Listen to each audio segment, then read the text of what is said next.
یک روز یک نفر از دهقان پرسید که امسال گندم کاشتی؟ دهقان گفت نه، چون خیلی زیاد میترسم که خشکسالی آید و حاصل خوب نشود.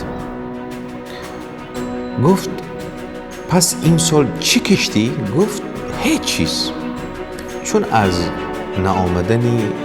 از نباریدن باران و از خشکی خیلی زیاد میترسم و چندین سال بود که من حاصلی خوب نگرفتم.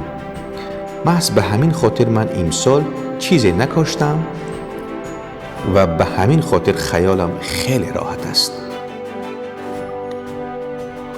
حاصلی این صحبت با دهقان برای ما یک حکمت را می‌دهد و اون حکمت این است عزیزان که همیشه مغلوب ترین افراد در زندگی کسانی هستند که از ترسشان هرگز به هیچ کار دست نمیزنند.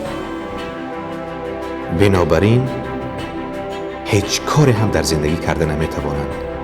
یعنی نه باران باریده نه خشکی شده، او از بیم این دست از کشت برداشته.